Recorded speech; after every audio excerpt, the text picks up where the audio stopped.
Good afternoon. We'll go ahead, since we have everybody here present, we'll go ahead and begin the meeting of the regular meeting of the Board of Estimate and Apportionment. Today's Wednesday, August 20th, 2014. Madam Secretary, will you please call the roll? Mayor Slade. Present. Comptroller Green.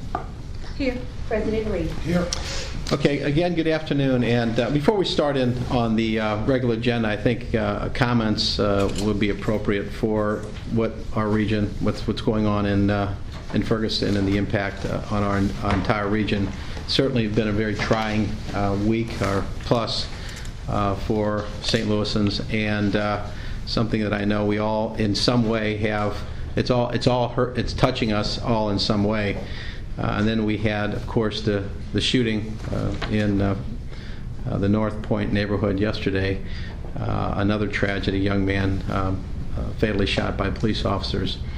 I just want everybody to know that we're certainly taking that one very, very seriously, as we do all shootings, but certainly extremely cognizant of the additional emotions and that, in the context of what has happened and what's going on in Ferguson right now. And I just want to give you kind of an update, if just for a minute, on kind of what's going on. We're doing everything we can to push out information as we get it to the public. I talked with the grandmother of the young man who was shot. He was a 25-year-old young man. He was living with his mother in New York.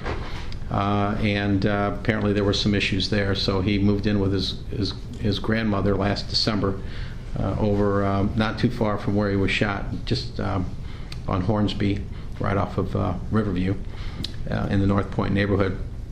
And I did go and visit her today with Major Ronnie Robinson. She's a very nice lady.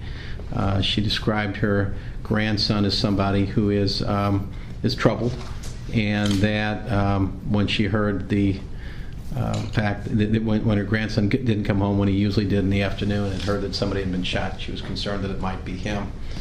But be assured that Sam and the police department and I and my staff are working real hard to make sure that we keep communications and open, that we're doing what we can to push out information that we have available in a responsible way. We want to make sure that there's a full, fair, and transparent investigation. There's a dual-track investigation going on.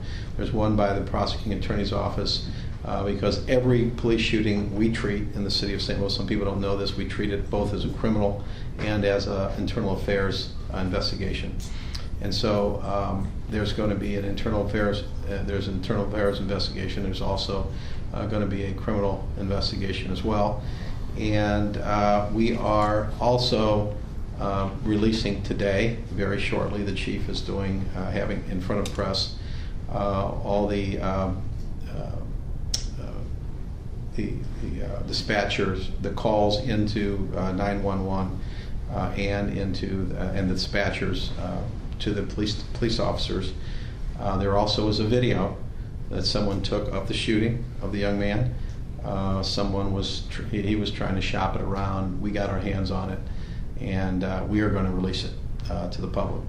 That's something that we thought long and hard about, because it is a photo of somebody being shot, which is always never anything good to see. And it is somebody's grandson and somebody's son and somebody's friend and somebody's neighbor. But there was somebody trying to shop this around for profit, and we thought that this was going to be out in public anyway. We had it in our hands, so we wanted to make sure that we released it to the public as quickly as we can. So there's going to be additional information that's going to be released today. In the meantime, we are making ourselves available to the press and in terms of answering questions. And we're going to continue our efforts to be very sensitive to the fact that a young man, a 25-year-old man, was shot and killed, and that the public is clearly very much interested in what happened and why, as well as his grandmother and family.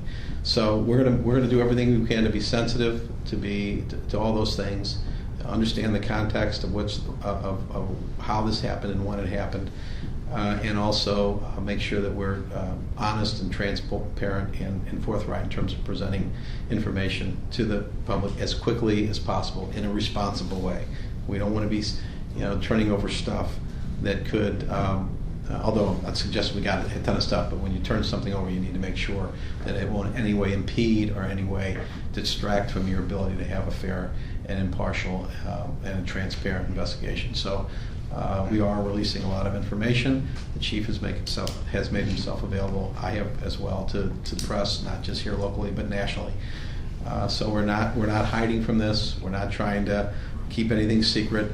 But these are very sensitive issues. They're very difficult issues.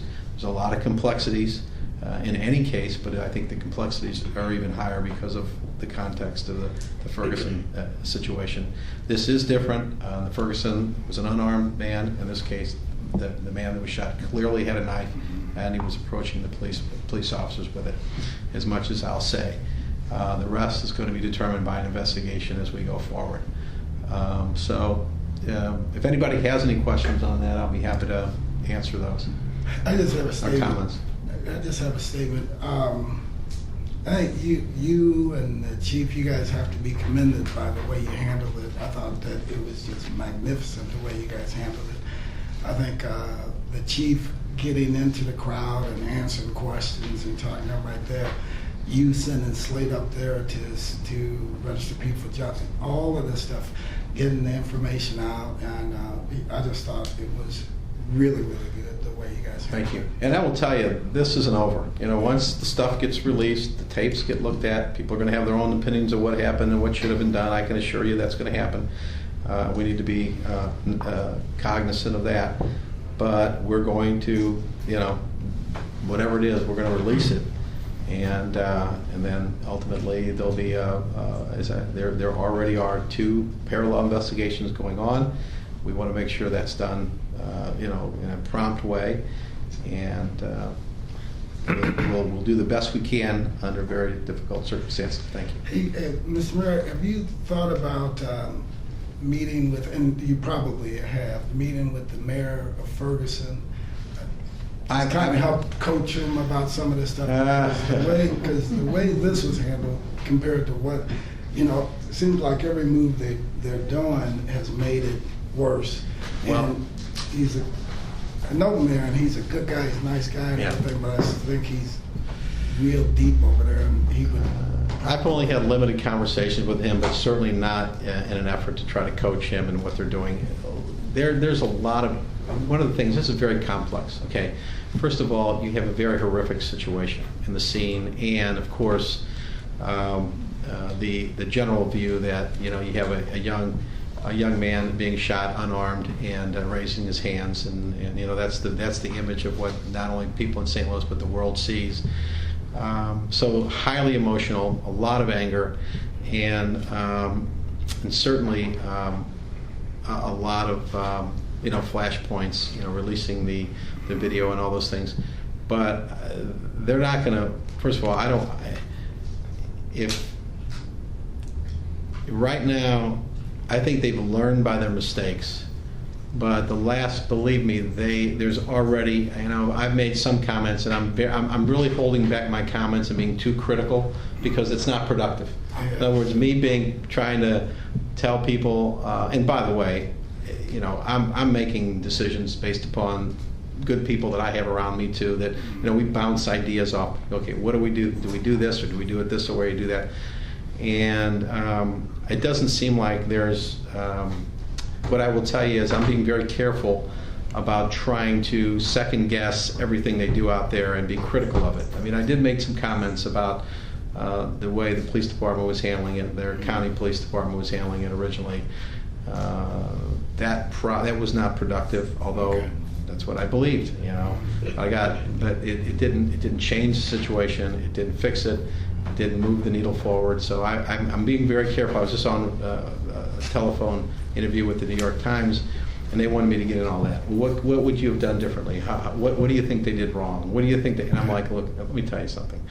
This is a very difficult circumstance for a lot of reasons, and I've described all those. We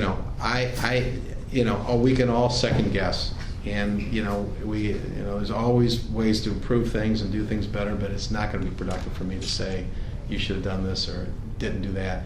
And certainly, I don't even know what the mayor's authority is out in Ferguson. Yeah, that's the other thing. In terms of, you know, the defense and the protection of the people and all the things that they're doing, defense of the center. And I mean, now you got the National Guard there, you got the state troopers there, police department. I don't know if the police chief actually, does he report to the mayor? I heard he reports to the city manager. Yeah, that's And what then I the heard city too. manager Reports to the board. Yeah. Board of the city council or something like Yeah. that. So, you know, it's there.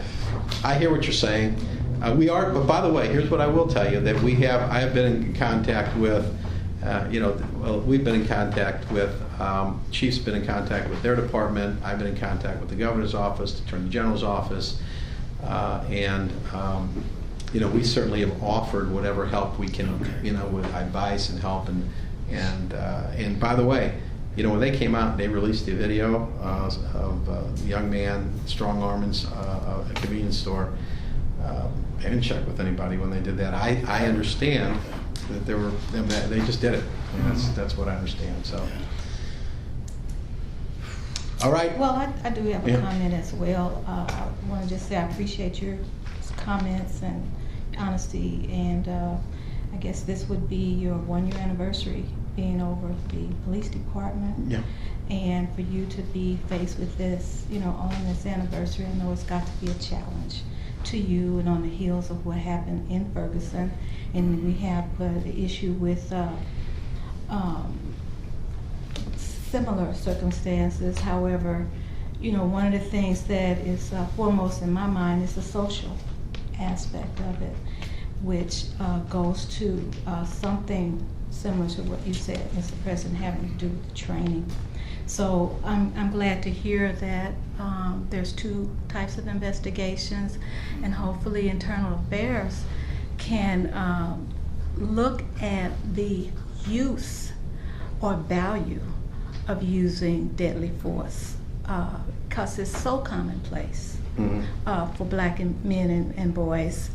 And the comments that I'm hearing from my constituents, we all have the same constituents, are not, they're not good. When you mentioned the grandmother, I was talking to Pearlie Evans, and you all know who Pearlie Evans is, and there was a friend of hers who's a grandmother of a 16-year-old who cuts her grass, and this 16-year-old says, after the shooting on McLaurin, he says, okay, enough is enough. I'm gonna round up 25 of my buddies, and it's on. And I say that to say to you, Mr. Mayor, that is the mentality of a lot of the young, unemployed, young men, frustration, because all of them know that they could be next. And that's where that unrest is. So there is no shooting in the hand, or shooting in the foot, or shooting in the knee, or shooting in the elbow, or stopping. There is actually killing. And so I just had to say those things, because that is what is the picture. And it's not a picture different than that. If it was a picture different than that, then yes. So then does that go to better training? I don't know what the answer is, but I just wanted to take the time to say that. Well, that's the subject of a long discussion. I will tell you, and by the way, I'm not a cop and I'm not an expert, but having served on the police board and talked to the chief a lot, the officers are trained to protect themselves, and use the force necessary to do that. And one of the things they are never taught to shoot for the hand or the foot or the leg or the arm. I mean, you're looking at missing, okay, and then possibly getting killed yourself. The situation in Ferguson, there was an unarmed man, and what happened and why, we don't know yet. More information is going to come out. But in this case, it was clearly a knife-wielding young man who was charging the police officer, saying, kill me, shoot me, MF, or whatever. He's saying those things. I saw the tape. But still, somebody's going to look at that tape and say, they're going to have their own opinions and views of what should have been done and why. Somebody says, well, they had tasers. Why don't they use tasers again? And that's something that the investigation is going to have to look at. But there was an incident last night, coincidentally, where a knife-wielding guy was going after a cop with a knife. He used a taser. He tried to use a taser. It did not work. And so the cop, pulled his weapon, told him to drop the knife, and he did in that situation. In this case, they had the weapons withdrawn, told him to drop the knife, he did not. Now, the investigation is going to determine whether they used the proper force under the circumstances and justified. Again, there's a criminal investigation, there's also an internal affairs. They're going to be looking at all that. I am not one to say it was good or bad, or that they did everything right, but they do have witnesses, they do have a video, so they have plenty of information. We're going to make that all available, and we're going to move these investigations. These investigations are move forward, hopefully in a very prompt way, so there'll be some answers sooner rather than later. All right, thank you so much. Thank you. And we'll go ahead and go to the items presented for the first time. Item number 1, request from the Comptroller's Office for approval of contracts and leases for various city departments as listed on Exhibit A. Item 2, request from the Comptroller's Office for approval of intra-departmental and interdepartmental transfers from various city departments as listed on Exhibit B. Item 3, request from the Comptroller's Office for approval of transfers between projects for capital improvement funds listed on Exhibit C. Item 4, request from the Deputy Comptroller's Office for approval to destroy all scanned vouchers and invoices for fiscal year 2012. This includes vouchers numbered 400000 through 442259. Item 5, request from the Operations Manager, Mayor's Office for approval of a board bill, number unknown. The ordinance is for the appropriation of grant funds to be received by the Medical Examiner's Office for Mid-America Transplant Services. Item 6, request from the Executive Director, St. Louis Port Authority for approval of a lease with Kinder Morgan. A duration of this contract is 23 years without additional ordinance authority. The annual rent is $400,000 payable in monthly installments. Item 7, request from the Director of Operations, Mayor's Office for approval to pay an invoice to the United States Conference of Mayors for membership dues for July 1, 2014 through June 30th, 2015, the amount of $17,511. Fund 1010, Department 190, account number 5648000.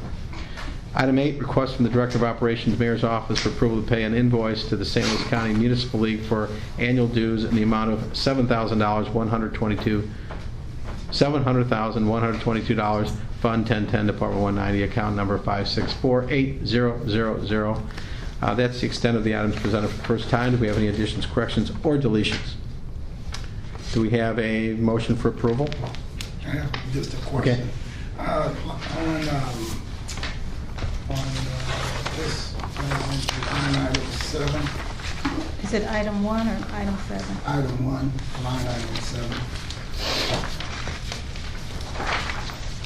On the Brown and Associates, and he does a great job of getting grants and stuff for us. I know he does a lot of stuff at the airport and everything else. And I noticed like at the last couple, we're extending it. Do we need to redo his contract, or are we changing the nature of it, or if we ask him to go after different stuff? No, this is a contract that he has with St. Louis Development Corporation, and there's anybody here to talk about that? Yeah, Nick. Yeah. Nick Nichols, St. Louis Port Authority with you're talking about Brown and Associates. Yeah. That's right. Mm-hmm. Yeah, we have it with Brown Associates, and it's all with the city. Okay. It's from St. Louis Development Corporation. He's been representing us for a few years. Okay. Is he working on any specific grants or anything for you, or just kind of watching legislation? He's looking at a couple of things in the WRDA, which is Waterways Development Administration. Yeah. He's also looking at some other things with the mayor's office pertaining to other grants. Okay. That goes through the federal. He also sent in some paperwork pertaining to the budget that they passed, about $4-point-something billion budget. Wow. And actually it's more than that, I think. But anyway, he sends information to Jeff and a few other folks here at the mayor's office pertaining to information that comes up at the federal level. Okay. Yeah, he does dog this. The WRDA bill was passed for the first time in a long time. Yes. And that's something that is a potential opportunity for us here. And he understands what's going on in Washington. He's a professional. I've watched him in action. He's well respected. He gets results, and I know you want to say something. President Reed, we also, I know Jim Brown contract has been at the airport, which we do with the cities for a long time. We did put that out for bid. Okay. The last go, not this present one, we just extended it, but 3 years ago, we put that out for bid. Yeah. And all of the other bids that came in didn't have the competitiveness that his did, Yeah. nor did they have someone here locally as an office as well. Most of them came out of DC purely. Yeah. We just brought it forward, I believe, last month to E&A for an extension on his for the next 3 years, but we had bid that out the prior term. Okay. This is a 1-year extension, right? For ours, Yes. Yes. is an extension. Yeah, I don't think we need to change it. Okay. I mean, he has so much institutional knowledge. Yeah. He's been down there for a long time and everything. And he knows the city well, too. Yeah, but one of the things I thought was interesting, when he came before the airport and he gave us kind of an update, that's when I really truly understood everything that the guy is doing. It would be good if he would come here, and I know you probably, get an opportunity to talk to him, quite often. But Yeah, he does come here. Come here to E&A? Yeah, if he Yeah, can give he us hasn't an been in a annual while, but you're update. right. He does Yeah, come. we'll bring him in. We'll bring Jim. He'll be happy to come in. Yeah. He and I work a lot together. He also assists me, by the way, when I'm at the conference of mayor. He staffs me. I don't bring a staff member with me. Okay. He meets me at the airport. He makes sure that, and there's issues, and I'm in leadership, so there's things I'm responsible for. He follows up on those things. He also, there's also things ideas that we have, that we might meet somebody that might have an idea about something we're doing in the city. He'll bird dog it. He'll also follow up with my staff members here and in Washington with people. I tell you what, he's been very active on some of the things we're doing with the Arch Grounds and with Tiger Grants, and he knows how to set meetings up and really and with HUD. I mean, there's a big deal going on with HUD. We're also working on the stuff for customs over at the airport. I see him a lot. I work with him a lot. I've been in Washington a number of times with him already. Just this year. So the guy is effective. He's got a good team too, with Tracy and Pat and Robbie does. Stacy and Pat and also Tracy and Pat and then Nicole as well. And then all the local stuff, Rodney handles all of that for us, so all the Jeff City stuff Rodney handles, Yeah. So. Rodney Board. But we'll get him in. That's a good idea. So we'll make sure we probably follow up with that. All right. Anything else? So we have a motion for approval of items 1 through 8 as printed. Second? Seconded by the controller. Any discussion? If none, all those in favor indicate by saying aye. Aye. Items 1 through 8 have been unanimously approved. If there's nothing further to be brought before this meeting of the Board of Investment Apportionment, I'll entertain a motion for adjournment. So moved. Second. Moved and seconded. All those in favor indicate by saying aye. Aye. This meeting is adjourned. Now, we do have another meeting that we're going to start now. It's the regular meeting of the Convention and Tourism Bureau. Today is Wednesday, August 20th, 2014. Madam Secretary, will you please call the roll? Mayor Slay, Present. Councilor Green. Here. President Reed.